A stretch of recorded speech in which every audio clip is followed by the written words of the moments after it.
Hi, and welcome everybody to another edition of the Winner's Circle Sports Betting Podcast. I'm Ross Benjamin. Like every Wednesday, I'm joined by Mr. Chip Chirimbes of chipwins.com. Today, we're going to be covering the college football bowl season and specifically the games through Tuesday. They would be Tuesday, the 21st, I believe, of December.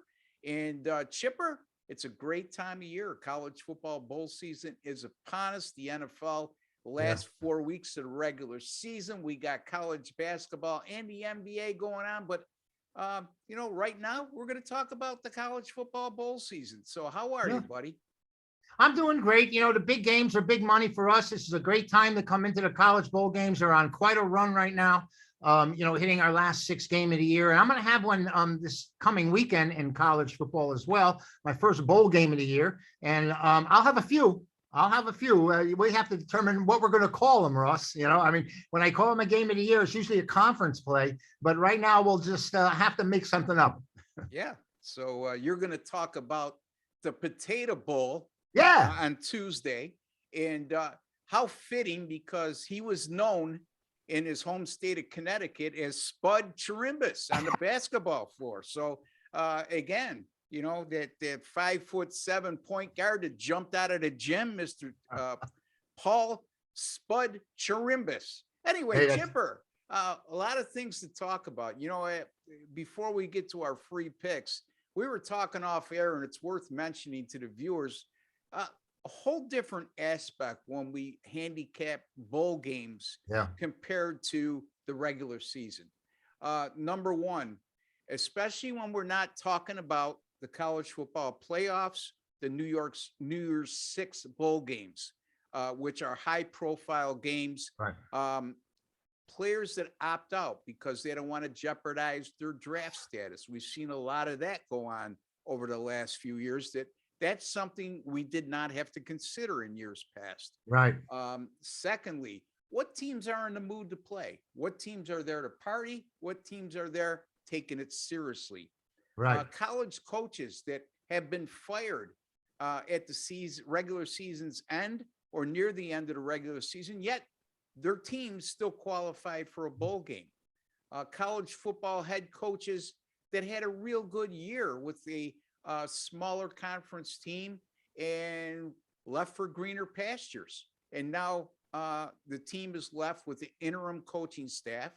And how are they going to react to that particular situation? Players that are now entering themselves into the transfer portal at the end of the regular season. We've seen a lot of big names go into the transfer portal and not playing. And so again, Chip, your thoughts, and again, that's not something we've had to deal with on at least a couple of those occasions, a couple of those instances, I should say.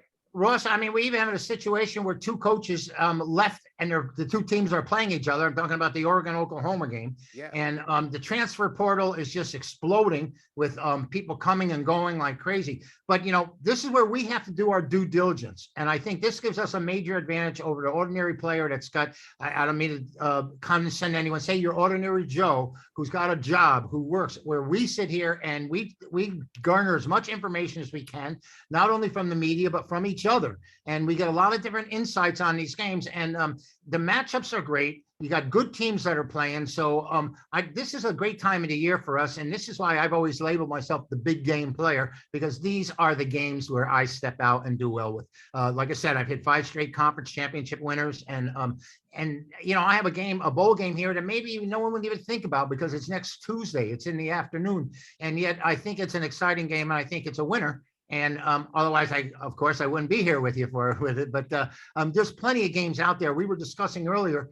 There's 42 games or 44. I'm not quite sure what the count is. But I have 21 games that I list right now that are possible plays. So there's a lot of work still to do because things are changing so rapidly, Ross. Favorites, teams moving, lines moving. Like you had mentioned that Purdue opens 1.5 playing Tennessee in Nashville, and now Tennessee's a 4.5 point favorite over Purdue, or in around that area.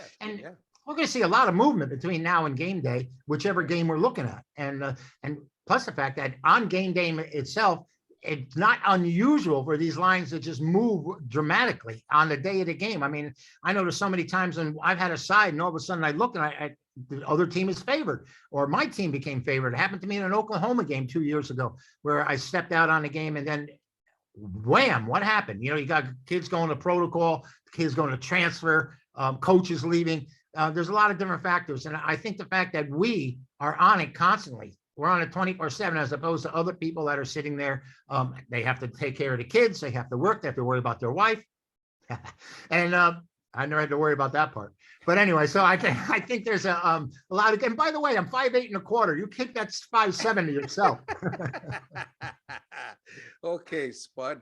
Anyway, you know, the other thing too, Chip, and we talked about this as well, is beware of these handicappers. And there's a lot of them out there that put picks up way too early. And now they used to be a trend back in the day that the old adage would be the longer the store is open, the better chance you have of making a high volume of sales. And it wasn't a bad strategy back in the day because you didn't have COVID back then, okay? And in bowl season, you didn't have the obstacles to deal with that you're having now. I just don't know how you put picks out early. Well, Ross, we talk early in the week, we talk later in the week. How many times have we had a side like, Ross, I like this side, and then by the end of the week, we're not there any longer. And maybe you've given me information that's gotten me off games. I know that at times I've said stuff to you. And you know, so when we first started in this business, it was a late phone service. I would only distribute a game an hour before kickoff. And sometimes you make special exceptions to some people that aren't able to get to you. But the later we were able to wait, the more information we were able to get from bookmakers, from players, from competitors, and analyze it and evaluate it.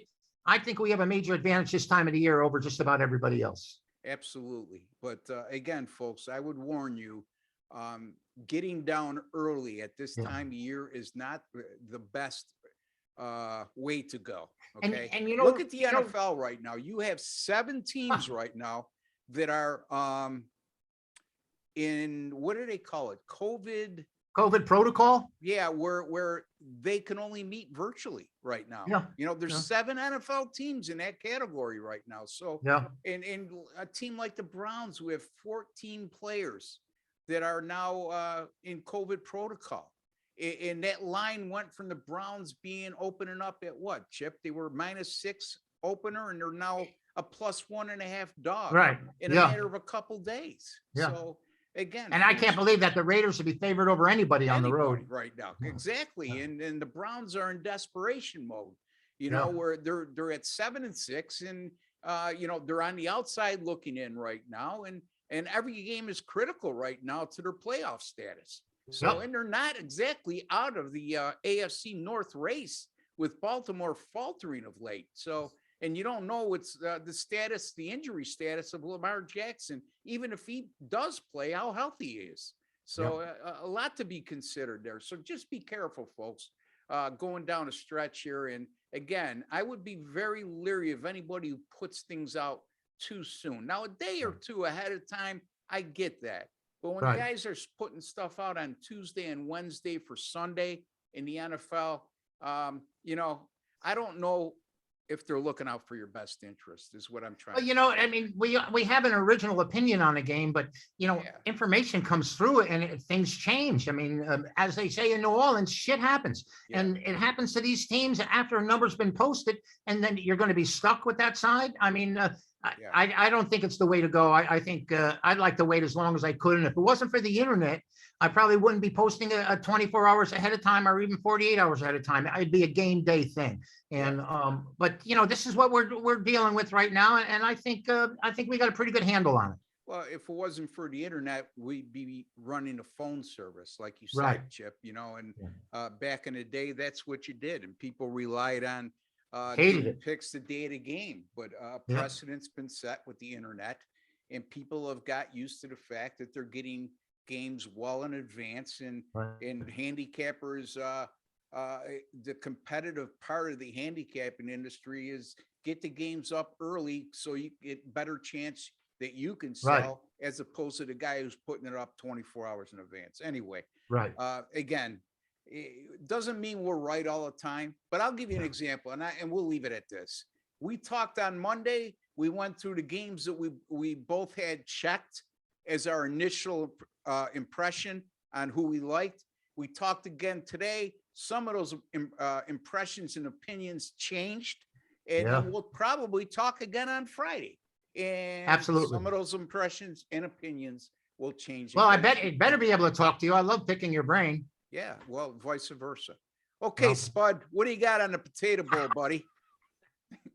all right, I got a game between two also Rans in their conferences. Kent got beat at in their finals against Northern Illinois, and Wyoming is 6-6 on the year. Been a lot of action on Wyoming this year.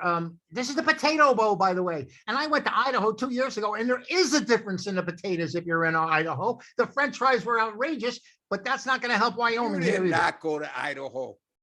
I went to Idaho. It was great. I took Where'd Giovanni. you go to Idaho for? I took Giovanni to visit his uncle up in okay. and I was an hour from the Canadian border. We went to Seattle, and it was a great time. Not Seattle, Spokane, but what a beautiful part of the country. But Wyoming must be just as beautiful with their big sky, but they're going to have tears coming down their eyes after this game because Kent State, the Flashers, 480 yards on offense on the year per game, number 8 in the nation. Now, who would expect that out of them?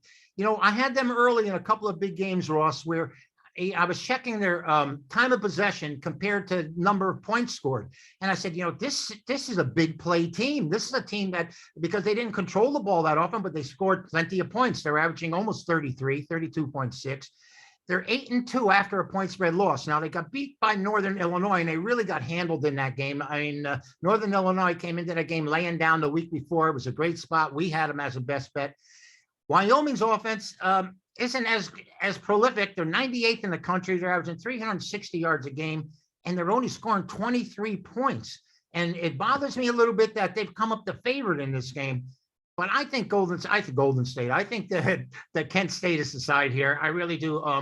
As favorites this year, Wyoming is 1-5-1 against the number, and you know that's hard to overcome because these teams just don't play well in that role. And I think the Cowboys are going to get lassoed here. So I'm going to take Kent State. Well, I don't even know if they're called Kent State anymore. They just Kent. No, it's Kent State. Kent State Golden Flashes. Yeah. You like the Kent State Golden Flashes plus the 3 against the Wyoming Cowboys. So again, I do. Kent State is a quick strike offense. Right. And that works to their detriment sometimes too, because sometimes they go 3 and out and they leave their defense hung out to dry, you know? So, and I think the reason why Wyoming is a favorite in this game is not so much they're a vastly superior team, more so than the strength of conference.